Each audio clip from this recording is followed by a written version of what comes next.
Hola amigos, ¿cómo están? Espero se encuentren muy bien. Bienvenidos a mi canal y a un nuevo episodio de Historias que valen la pena contar, donde revelamos verdades importantes y damos voz a historias que merecen ser escuchadas.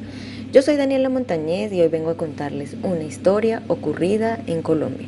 Los invito a que se unan a mí para iniciar con esta historia, además de darle las gracias a todas esas personas que se han suscrito últimamente. Hoy traemos al canal una historia diferente, la de Mauricio Leal, una historia que conmocionó al mundo del espectáculo en Colombia, revelando una historia inesperada detrás del famoso estilista. En este video exploraremos los detalles claves y el desenlace de este impactante suceso que ha dejado muchas preguntas. Este caso ocurrió el 22 de noviembre del 2021, cuando Mauricio fue encontrado en su apartamento ubicado en La Calera, Cundinamarca, Colombia. Mauricio Leal Hernández nació el 24 de noviembre de 1974 en Cartago, Valle del Cauca, Colombia. Tenía 46 años de edad y era hijo de Marlene Hernández. Su padre no figura en la información disponible. Mauricio tenía dos hermanos, Jonier Leal de 49 años, quien era el mayor de los hermanos Leal. También era estilista y estaba casado y tenía dos hijos. Jonier estaba viviendo con Mauricio y su madre porque él estaba en proceso de divorcio. Y su otro hermano, Carlos García Hernández, quien era medio hermano de Mauricio y Jonier solo por madre, y quien se encuentra actualmente en prisión acusado de abusar de una menor de 14 años. Mauricio vivía para ese momento con su mamá y hermano Jonier en La Calera, Cundinamarca.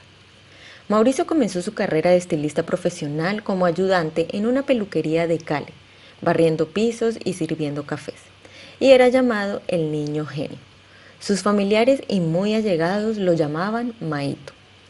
A medida que adquiría experiencia, se hizo de una buena clientela y logró inaugurar su propio salón de belleza en 1995 en Bogotá, Colombia, el cual ganó gran reconocimiento y se convirtió en el sitio elegido por las celebridades colombianas, entre modelos, actrices y cantantes.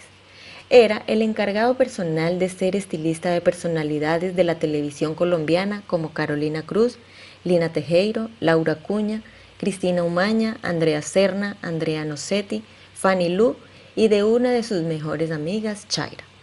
La peluquería de Mauricio iba subiendo como la espuma y todo marchaba de manera normal.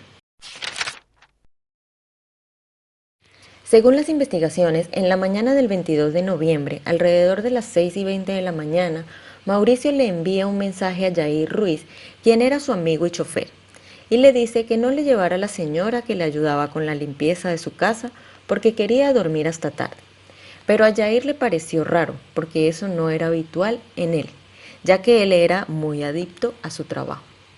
Además que ese día tenía compromisos de trabajo y uno muy importante: firmar el contrato con la organización de Miss Universo Colombia para convertirse en asesor de imagen de ese concurso. Sin embargo, Yair se fue a la peluquería de Mauricio para avisar a los empleados que él no iría, pero su hija Karen Ruiz, y encargada del marketing de la peluquería, lo llamó en varias ocasiones por los compromisos que tenía, pero él no respondió. Al Yair enseñarle los mensajes de texto de Mauricio, ella se quedó asombrada, porque Mauricio no solía enviar mensajes de texto por sus errores ortográficos. Él siempre enviaba notas de voz. Karen, sorprendida, llama a Jonier para ver si él sabía algo de Mauricio, ya que estaban viviendo juntos. Pero él le dice que él había salido muy temprano de la casa a su peluquería y que no los alcanzó a ver ni a Mauricio ni a su mamá. Al rato Jonier llama a Yair para que lo acompañara a la casa de Mauricio a ver qué pasaba. Cuando llegaron, Jonier se quedó afuera y le dijo a Yair que entrara primero. Cuando él ingresó y buscó, no vio a ninguno de los dos, pero sí sintió la casa algo rara. Salió y le dijo a Jonier que todo estaba en calma. Luego ambos entraron y se dirigieron a la habitación de la mamá, que quedaba en el primer piso, pero la señora Marlene no estaba ahí. Subieron al segundo piso a la habitación de Mauricio, pero estaba con llave. Yair recordó que había una puerta de vidrio que daba al balcón, y al dirigirse vio que estaba abierta. Al entrar encontró los cuerpos de Mauricio y Marlene en la cama con heridas fuertes. Mauricio tenía un en su abdomen y sus manos estaban puestas en él. De inmediato ambos llamaron a la policía. Cuando llegaron y empezaron a inspeccionar, los cuerpos presentaban heridas provocadas por un arma punzocortante y en la escena se encontró una nota supuestamente escrita por Mauricio, donde pedía perdón a su madre y al resto de su familia. Esta nota y las posiciones en las que se encontraron los cuerpos llevaron a que la primera hipótesis de las autoridades fuera un homicidio. Iniciaron las investigaciones e interrogaron a Jonier, en donde él dijo que la última vez que había hablado con Mauricio fue la noche anterior, porque antes de llegar a su casa, Mauricio le había enviado un audio pidiéndole que le trajera un paquete de galletas integrales. Pero cuando él llegó a la casa alrededor de las 11 de la noche, tenía otro audio de Mauricio diciéndole que se las dejara en la cocina. Y él se fue a su cuarto hasta el día siguiente. Él se levantó normal y se fue a su peluquería, pero que él tampoco los había visto ese día. Jonier realizó varias entrevistas a los medios, diciendo cómo era la vida de Mauricio, la de él y la de su madre. Lo raro era que se le veía con ropa de Mauricio puesta, algo sospechoso, además de tener cortes en sus manos, pero él dijo que había tenido un incidente con unas tijeras. La autopsia despejó dudas. Mauricio no podía haberse autoinfligido cortes tan profundos. La carta había sido escrita por Mauricio, pero de forma forzada, lo que deducía que había sido un asesino, y todo apuntaba a Jonier, el cual se convirtió en el principal sospechoso.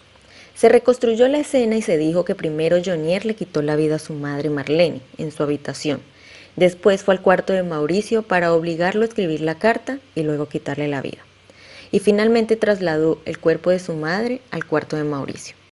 También se dio a conocer que les había administrado una sustancia para inducir el sueño, por lo que el 16 de enero del año 2022, Jonier fue capturado y luego de ser acusado se declaró culpable y firmó un acuerdo de colaboración con los investigadores.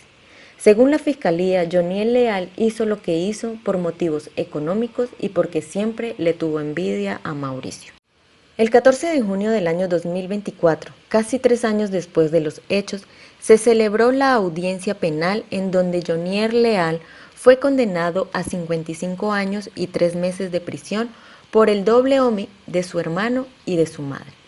La condena se basó en los delitos de homicidio agravado y alteración y destrucción de material probatorio. Con el paso del tiempo también se dieron a conocer hechos como el allanamiento de varias propiedades de Mauricio, incluyendo su famoso salón de belleza, en el marco de una investigación legal. Además, se informó que todas sus propiedades fueron confiscadas. El 11 de agosto de este año, el caso ha vuelto a ocupar los titulares en las últimas horas, luego de que saliera un video. Las imágenes parecen mostrar los últimos momentos de vida de Mauricio. Se le ve en un costado de la cama, débil, cubierto en manchas. Detrás de él está su madre Marlene, acostada con la boca abierta. No está claro si quien graba es Mauricio o alguien más. Mauricio habla con voz ronca, a veces mira a la cámara, a veces a otro lado. Hola a todos, perdóname, no puedo más. Nadie sabe lo de nadie, dice Mauricio. Luego se escucha una voz de alguien que no aparece en las imágenes. La sábana susurra, como si le estuviera dando una orden. Mauricio levanta la cobija que lo cubre y revela 2 enormes manchas en su abdomen. La sábana está completamente limpia. Habla Mauricio de nuevo. Me acabo de enterrar y a mi mamá también. Acto seguido mira para arriba, como si le estuviera hablando a alguien más. ¿Ya? ¿Qué hago? ¿Qué hago? Pregunta. Ahí termina el video. Este video ha despertado nuevas dudas. La Fiscalía y la defensa de Jonier aseguran que nunca habían visto este video. Según, este video lo encontró la abogada de Carlos, el medio hermano de Mauricio y Jonier, donde demostraron que el video no fue manipulado ni implantado en el celular y que fue grabado el 22 de noviembre del año 2021 a las 6:41 de la mañana y que dura 1 minuto. La defensa de Jonier ya apeló la condena. Y bueno amigos, así llegamos a la historia del día de hoy. Un suceso muy lamentable para toda Colombia. No se sabe si este video tiene la fuerza suficiente para cambiar el desenlace de esta historia. o es una prueba más para seguir culpando a Jonier? Nos vemos en un próximo videito, amigos. Los invito a suscribirse, a que le den me gusta, a que activen la campanita de notificaciones y a que me dejen un comentario sobre este caso y sus opiniones, siempre con respeto a las víctimas y sus familiares. Recuerden que hacer todo esto es gratis y así me estarían apoyando. Al final del video les dejo un pequeño homenaje. Dios los bendiga. Adiós.